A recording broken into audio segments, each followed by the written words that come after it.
Welcome to this episode of the Martial Truth. To snap or not to snap. The punch, that is. So, before we get started, please click that like button, share the podcast, please subscribe to the channel. Helps tremendously with the YouTube algorithm. They're changing it all the time, all right?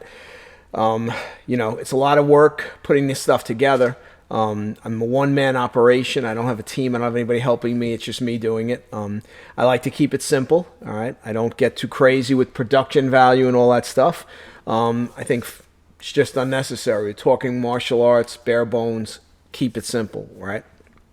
I did make a It's the Kata Stupid t-shirt. It's available from my store, so you can go to the store and see it, and I'll put a link to it in the description if any of you are interested in purchasing that. I'm ordering one myself, okay, which I'll wear on a future podcast, okay? So when I started Isshinryu Karate, long time ago, there were certain things, and if you go on certain things, I think the Wikipedia description still has it, that Isshinryu has a snap punch. A snap punch. We snap our punch. Okay, what does that mean?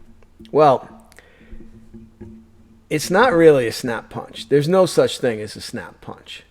Okay, when you strike someone, you have to be able to drive your fist through the target, causing damage. Okay, that's first and foremost.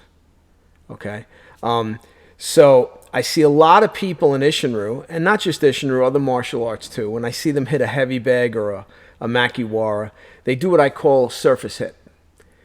So especially in Isshinryu, I see a lot of my friends there they surface hit the heavy bag because they want to snap the punch back. Okay, they want to snap the punch back. Now, we need to understand a few things. Okay, one is, where did this idea come from? Well, obviously, it came from the first generation students who trained with Tatsuo. And many of them came back with this idea of that it was a snap punch.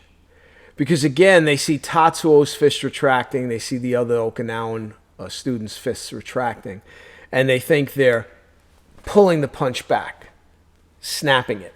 Okay. So, again, we have to be honest. Many of the first generation students that came back with these high dan ranks were only in Okinawa for 8 to 13 months. Some of them were there longer, all right? But again, they were in the military. Their job was the military. If you think they're at the dojo 8 hours a day training in karate, they're not. They're just not. And I've heard various things, from friends that served in Okinawa, where in Okinawa, you either drink, in other words, go out and party, or you do karate. That's what you did back then, because there wasn't a whole lot to do. So the guys that chose karate, obviously, they got that benefit of training in Isshinryu or whatever other style they picked on Okinawa to train in karate and bring that back to us.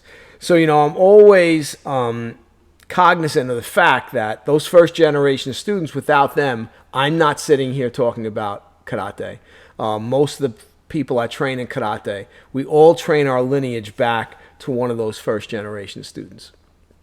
But we have to be honest. If they're there 8 months, how much did they really learn? The answer is not a whole lot. Okay? Just look in any of your dojo at a student that's there 8 months to a year. And you may have a guy in your dojo, like I got some guys in my dojo out here, I know they're training every day. Like I can tell, because when they come in, the way they're improving, they're training all the time. They're practicing all the time. Okay. Some of them are going to be here 8 months soon. They're not 6 dans. I'm just sorry. I understand why Tatsuo did that, but some of that stuff actually hurt Isshinryu in a certain regards, because we had this impression that this was Isshinryu, that the Isshinryu the first generation guys brought back, that's all there was. All right, but the problem is that's not all there was. All right, and the problem was they didn't understand everything. Okay, and people that have gone on to train seriously and truly try to understand the dynamics of Isshinryu and the body mechanics and really take it to as high a level as possible, realized there were a lot of shortcomings with some of the things that were taught initially. I know in my early training, very basic, which was fine, very basic, solid Ishinru, but not high level body mechanics. The typical answers: you want to get a stronger punch, hit the bag. You want to get a stronger punch, hit the makiwara. Okay, but how do I do it? Like, how do I use my body to generate as much power as possible? Does the punch retract? Yes, the punch retracts. The punch retracts because of the waist action. So in Chinese martial arts, when we talk about, the old drum from the Karate Kid, where Mr. Miyagi does this and the drums, boom, the balls spin around. That's what we want to do with our waist. Now, the quicker and faster we can do that shake with the waist is how much power we can generate. So it helps with two things, right? It helps with speed and it helps with power. The other thing is the goal is to have short distance power. Not this big, long power where I'm winding up and throwing this long, slow punch. No, we want it to be this short, quick power. All right? That's very, very important to develop to reach higher levels of martial art. So, I often say in my school that a punch is a punch. Okay, so, Chen style Tai Chi Chuan practical method has a delivery system for delivering power. And we call it internal.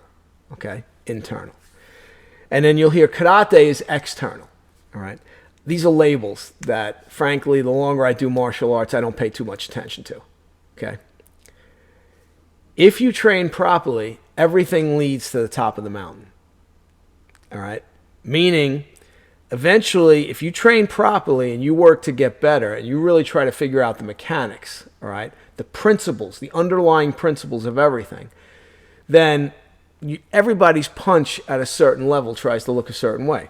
So, boxing. Oh, boxing's not karate. Oh, boxing's not Tai Chi. Okay, well, of course it is, right? Do you want to get hit by a punch from a professional boxer? The answer is no. Okay, you don't. All right. So, is their delivery system better, worse, the same as karate? I think at a high level, it's all the same.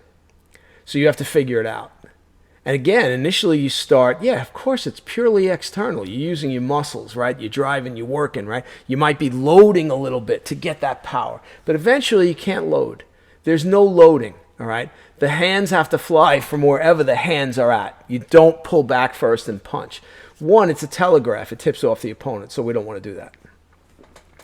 So, the waist is the key to the action of the punch. And that action will be the waist drives the fist out there, and then the waist retracts the arm. And it's a whip-like action. A whip-like action. All right? You see this in numerous Chinese arts. Karate originally totally had this principle. I watch Tatsuo Sensei punch, that's how he punches. I watch Kichido Sensei punch, that's how he punches. I watch Angi Sensei punch, that's how they punch.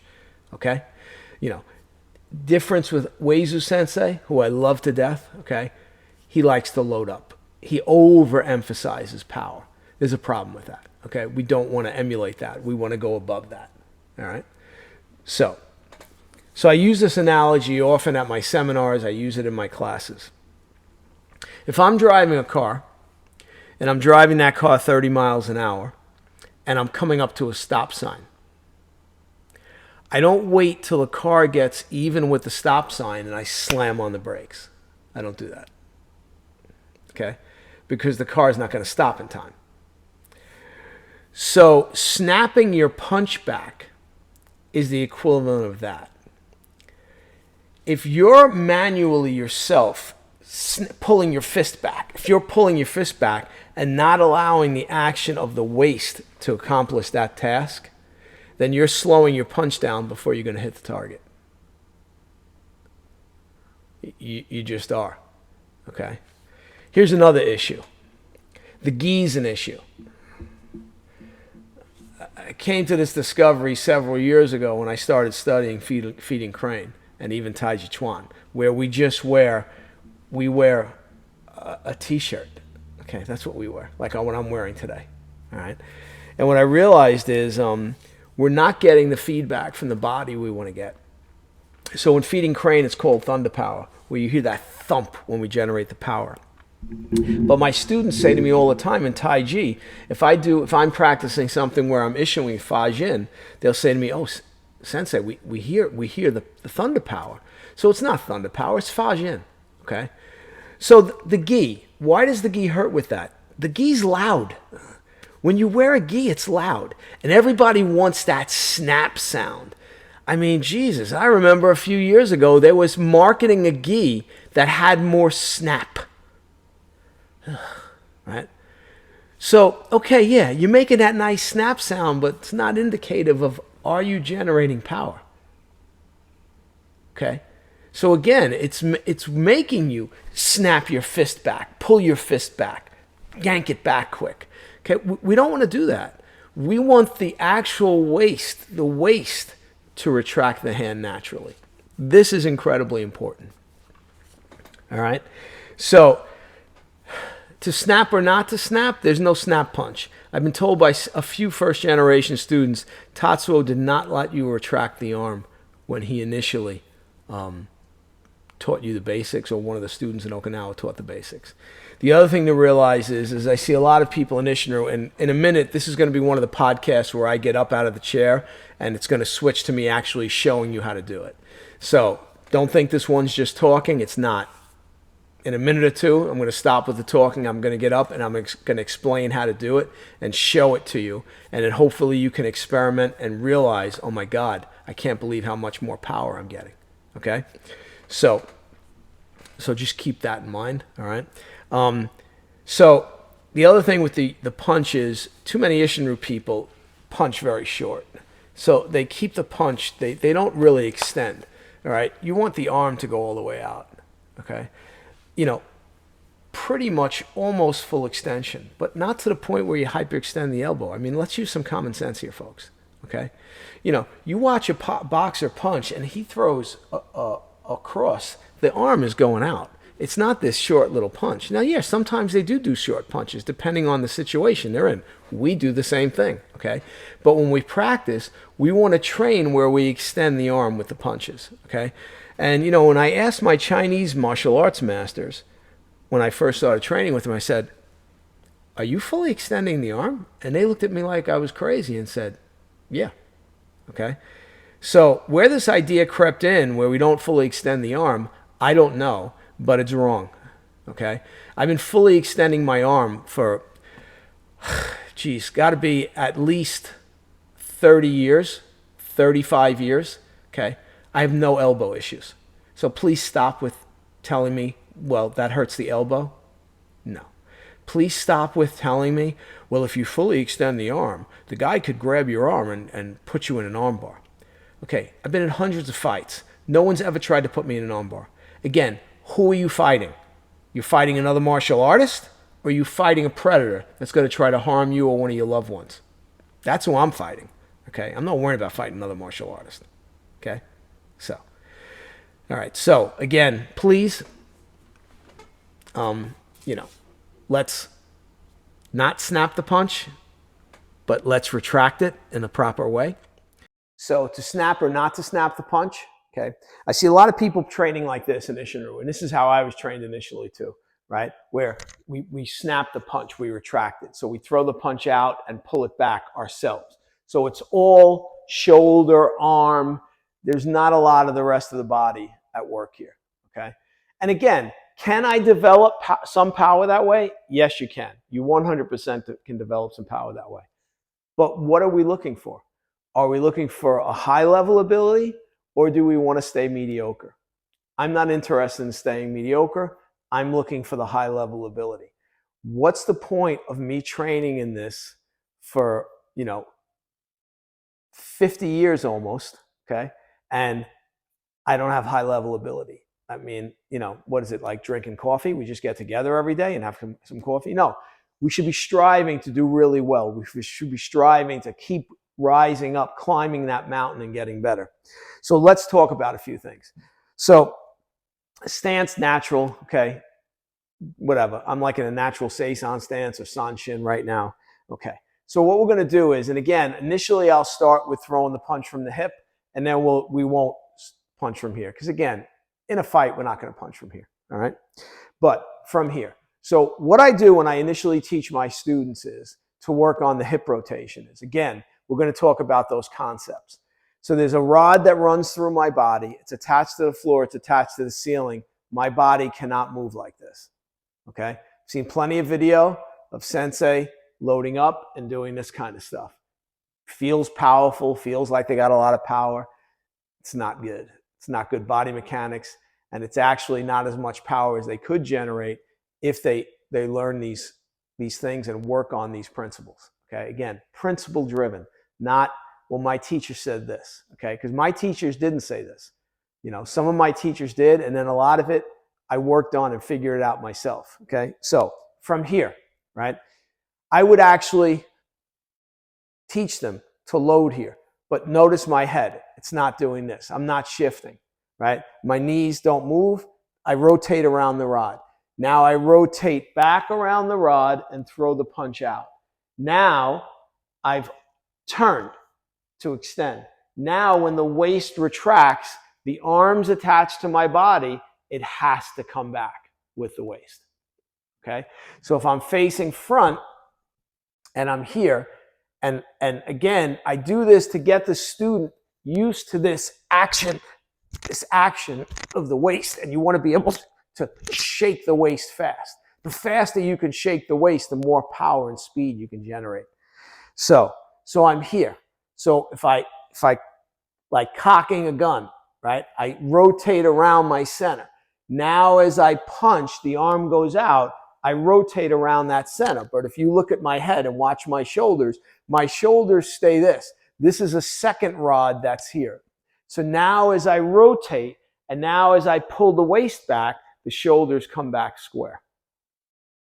Okay? Now, if you're concerned with Hikate, sure, Hikate is one aspect of it. But also, there are going to be times where you're not going to retract one hand. You might have the person, and you might be striking them with this hand multiple times.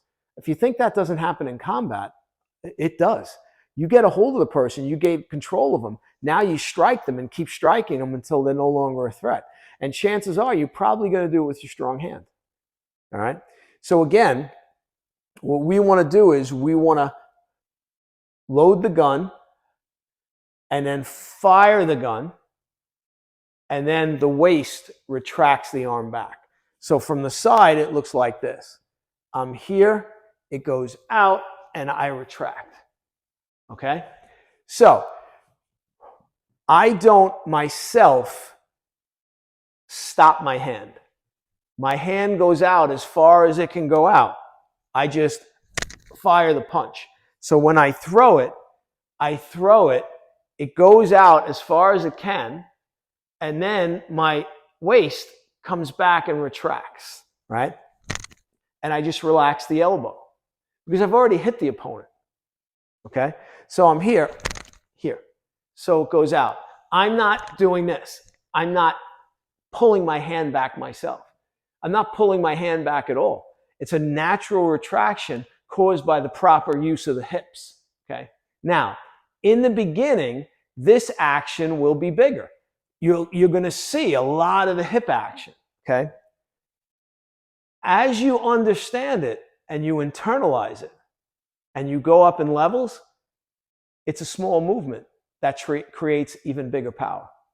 So if I'm here, right, you see my hips not moving that much, but you see the speed and the power go out, okay? So again, when we're talking about snapping the punch, it's not a good description. It's actually the punch retracts after we hit. Now again, if I'm throwing multiple punches, we're not even thinking about this because now we're throwing combinations, right? So we're not like, oh, well, we have to snap this punch and then snap this punch. No, it's just 1, 2, 3. We're throwing these combinations. This is what we want to work. Okay? So this idea of a snap punch, especially in Isshinryu, is a fallacy. It's just not true. Okay. I have Master Kichiro Shimabuku on video doing all the kata. His arm is fully extended. If you look at still photos I have of Angi Uezu, his arm is out there. All right. I've spoken to a few first generation students who said Tatsuo Sensei would practice Sun Tzu where he would not retract the hand to here. So he'd go from here and just go here. So now if you can do that, say it's the waist, right? And the waist pulls it back. So I'm not pulling my hand back, okay? So this is an important thing to understand. I'll just give you a quick example. Lu Chang-yi, my feeding crane master, the first time I met him, he liked how I moved, so he took me on the side and he said to me, "We know karate had this power, but they don't have it anymore. Why don't they have it?" He says, "I don't understand." I said, "Well, it's a couple of reasons. One, a lot of the senior masters were killed or passed away in World War II. Simple as that. And sport. I mean, look, at that famous meeting of all the karate masters back in the early 1900s, they were already talking about trying to make karate a sport. Okay. So again, when we talk about it from a sport, no one cares how hard they hit, because in the sparring contest, it's non-contact.